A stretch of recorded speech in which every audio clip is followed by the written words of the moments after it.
If you clicked on this video thinking, don't get all political on me, why are you all of the sudden getting into these big issues? It's a drawing channel.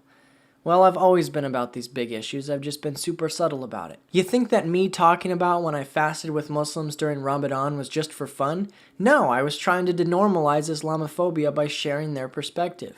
One of my very first videos was about drawing clothes, and I managed to sneak in a drawing of Donald as Jabba the Hutt, strangling the Statue of Liberty in chains. So let's start with how a person like me starts out racist, because I think this is a big deal. People with good hearts are finding themselves to be more racist than they thought they were. How does this happen? Does that mean I'm a bad person? Let's get into that. First off, you should probably check the links in the description before you watch this video, but let's get into this. The rest of this video might be hard to hear. I'm going to be speaking from a racist point of view. Okay. Us white people don't like to talk about racism. It's uncomfortable and it brings up feelings of guilt. We're afraid of being called racist, so we shut down and stop listening. Especially because of cancel culture, we're afraid that if we say anything, we'll be jumped on by the K-pop stans and shamed forever.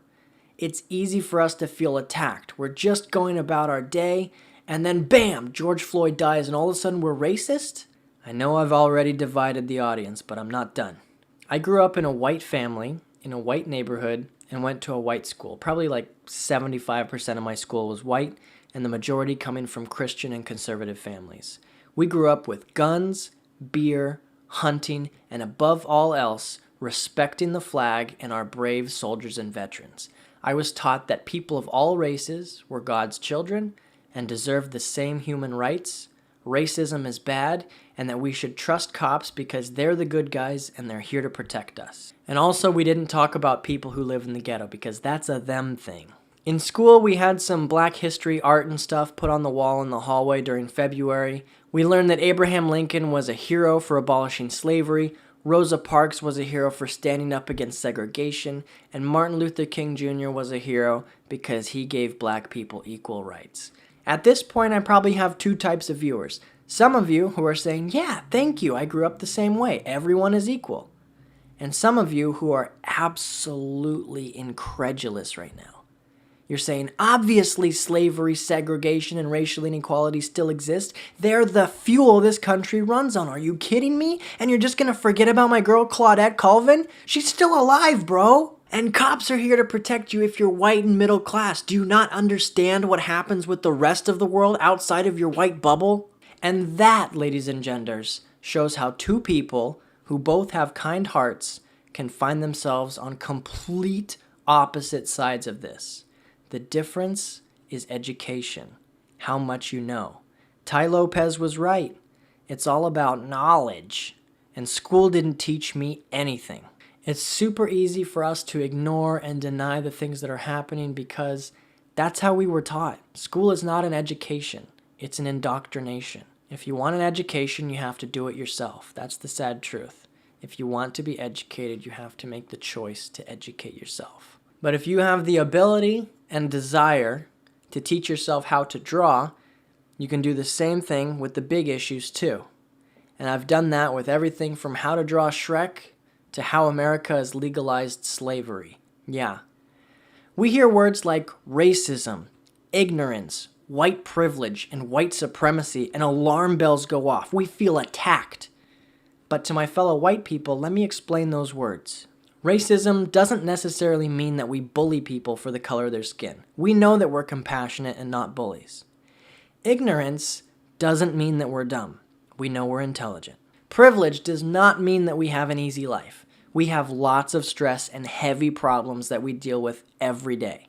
And white supremacy doesn't literally translate to just mean hate groups like the KKK or the Nazis. It can be more subtle, like the fact that white non-Hispanic Americans make up about 60% of the American population, but then you look at these numbers. Racism means that we're doing things to help keep black people oppressed, and ignorance means no one explained to us that it's happening, let alone how it's happening. After all, given the way that we grew up, it's not surprising to think that it's not really as bad as people keep saying that it is. And that's where I want us to focus on the other vocab word, privilege. Now, when we hear white privilege, That hurts. It feels like we're being attacked because of nothing more than the color of our skin. We didn't choose to be white, so why are you going to attack us for being white? It's not our fault. We were born this way. Boom! That's how black people feel. They didn't choose to have black skin, yet they get treated differently because of it. Okay, so why are you attacking me because I'm white? You can't fight racism with racism. Listen, we're not being attacked. If someone tells us that we have white privilege, that's not an attack on us. There's no reason to have any defenses up. But even still, we don't like to be told that we're privileged, do we? Especially if our life actually sucks. Are you saying that just because I'm white, that means I'm happy? And the only reason you're not happy is because you're black? You can't just blame all your problems on your skin.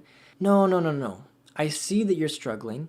Your life is hard. Especially Gen Z coming up, a lot of us already have depression and other mental health issues. I struggle with depression. Some of us grew up with abusive parents and don't have a safe home.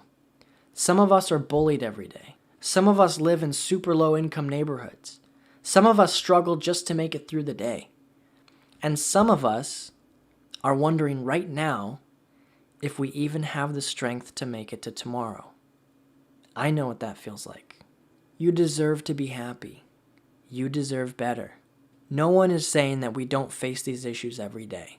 When we hear someone say that we have white privilege, it means that everyone goes through these issues, right? But the color of our skin does not add extra issues on top of all that. Well, what are these extra issues then? Because I have black friends and I see black people rising to success even out of the ghetto. So what's the big deal? And for that, I would like to pull up a quote. I don't know who said it first, but it goes like this. It's a privilege to learn about racism instead of experiencing it your whole life. That's where you start to hear these $10 vocab words like systemic racism, gentrification, racial profiling, decolonizing education, covert racism, all good things to Google, by the way. As a white dude who grew up the way I did, I didn't have to experience the effects of those from the day I was born. I got to learn about them on my own outside of school because I made the choice to do that. Black people don't have a choice.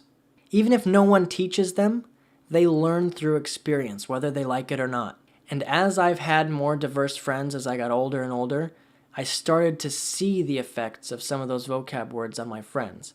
Even if they didn't say anything to me about it, I could see it. I have this vivid memory from when I was a kid. My heart rate would get a little faster when the black cashier said hi, or the black baker asked if I wanted a free cookie from the bakery. And I remember it so vividly because I didn't have that heart rate spike when the white people in the store would talk to me. And that's after being taught that racism is bad and that all God's children are created equal. Racism isn't a surface level problem.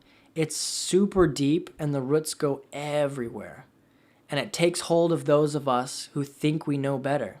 And it's definitely not a problem that should be put on black people to solve by themselves. White people need to take responsibility too. And I'm still finding racist views that I hold to this day. And there's more that I can do on this channel to help promote diversity of all kinds. White people, it goes so deep. It's like scooping water out of a sinking boat.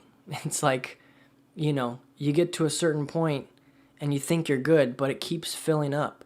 You got to always be looking critically at yourself. And if you're not open to the possibility that you might be racist, you're almost definitely racist. So I agree that it's exhausting seeing all this stuff on social media. These are really heavy topics, and it would be easier if we could just scroll through some memes and get away from all this, right?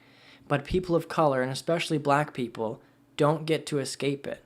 We are exercising a freedom that they don't have. How, though? Black people can scroll through memes too. They can escape it. I am so glad you said that because these are the things white people need to talk with each other about. The first thing is to make the choice to educate yourself. Don't know where to start? The first link in my description has a whole section on education and even a how to be an ally page for us clueless white people who want to help but don't know how. 2. If you want to test how thick that white privilege fog is around you, click on the second link. It'll take you to a YouTube video of a social experiment done by Jane Elliot. And anyone who has ever been a victim of racism can relate to this so hard. Trust me, the Jane Elliot experiments are a chef's kiss and a half. The third link is to a film called 13th, which is a good first step to learning about our incarceration system. And if you don't think that's relevant, just watch it and you'll understand. It's especially useful when someone talks to you about black people being criminals. And the bonus link at the bottom is a super simplified animated video explaining systemic racism, which is some terminology that I'm sure you've heard thrown around a lot lately. If you have any questions about race, I would encourage that. I want all the comments to be polite, so that means both the people commenting and the people replying. If it's a genuine question, let's welcome it and be respectful in our replies. If it's hate, ignore it. Don't waste your energy on trolls, Internet 101. If it appears like I deleted your comment and all you did was ask a question, I didn't delete it. Sometimes YouTube does that when there's a controversial word in there or something. Just rephrase it and ask again. I'm not deleting it. And actually that goes with all my videos. Now, if you're afraid of someone you live with, don't have these hard conversations with them if you're not safe. Learning in silence can be a way to rebel against them too. Please stay safe. I'll be back with another video, so sit tight. We got some things to talk about. I love you all so much. Hang in there.